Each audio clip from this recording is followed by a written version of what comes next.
Alors techniquement, vous voyez qu'ici on a à gauche, le DAX en M15 et à droite en M c'est sur Futures. Ici, nous avons nos petites macros, donc là, on est vraiment dans un moment où on veut prendre une liquidité. J'aimerais bien qu'à l'open, on aille chercher celle-ci, par exemple.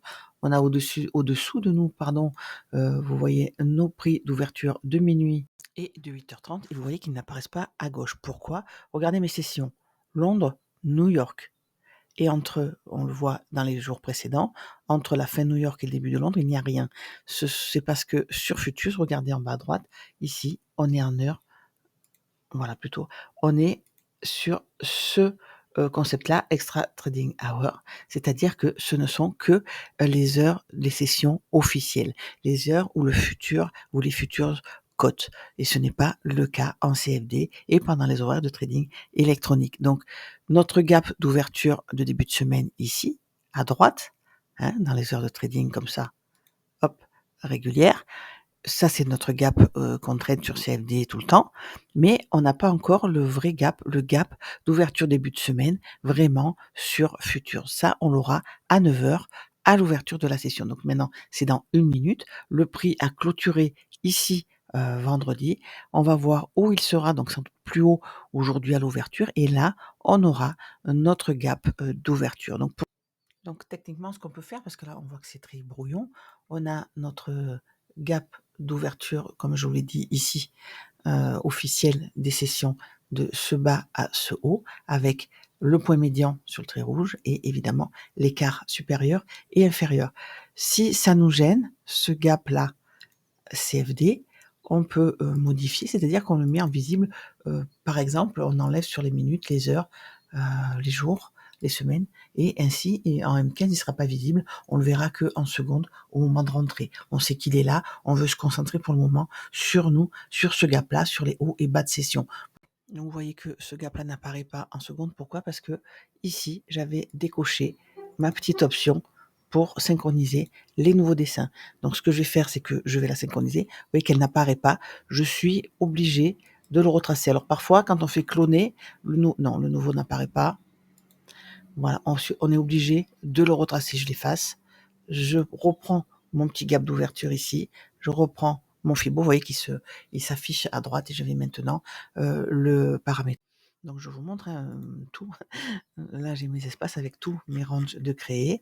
Ici, il est tout en bas, trading range, et je vais le marquer. Il apparaît maintenant des deux côtés parce que j'ai coché ici ma petite option.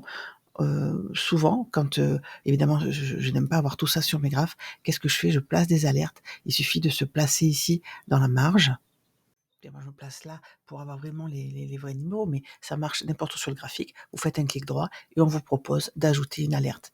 Donc à ce moment-là, vous définissez votre alerte, ce qui fait que sans avoir de niveau tracé sur votre graphique, vous pouvez avoir une alerte sur votre téléphone par SMS évidemment sur la plateforme.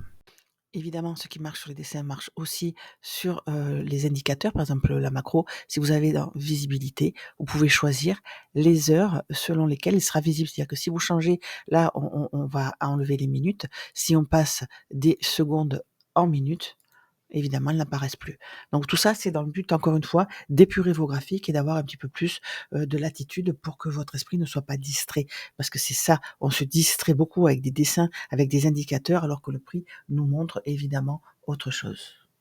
Donc, comment le tracer sur CFD quand on n'a pas accès aux futurs? On a la dernière bougie ici, nous sommes sur futurs, hein. Vous voyez que l'heure c'est 11h29, donc 17h29 heure de Paris. Ce graphique est calibré à l'heure de New York et on reprend donc le haut ou le bas du gap d'ouverture début de semaine est à 9h heure de Paris, 3h heure de New York. Et ce gap-là, l'idée, c'est de vraiment l'avoir sur les graphiques et on va surveiller le haut, le bas et le point médian et aussi tout l'écart. On reviendra là-dessus au fur et à mesure, tranquillou. Pour l'instant, on essaye de formater le cerveau à passer de ces heures de trading futur à ce que nous proposent nos brokers en CFD.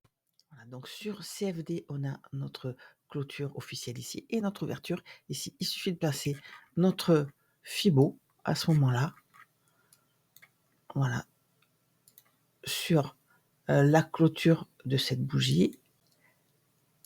On va aller le chercher tout là-bas, évidemment, aujourd'hui. Voilà. Et nous avons à l'ouverture ici. On a maintenant, on va aller à M15 pour plus de visibilité, pardon. On peut enlever nos marqueurs et on a notre gap des heures officielles sur notre graphique, entre ce plus bas et ce plus haut.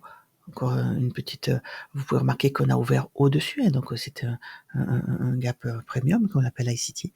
On va surveiller un retracement dans ces niveaux-là. Ce gap d'ouverture haussière, à partir du moment où on va le retracer, on va vouloir le retracer entièrement. Hein. Donc encore une fois, nous sommes lundi, la géopolitique et tout ce qui peut se passer cette semaine va être compliqué. Surveillez bien ces niveaux, mais surtout, surveillez bien ce gap-là. On a nos prix d'ouverture, je ne reviens pas sur le plan du jour, hein, et sur notre manière de faire.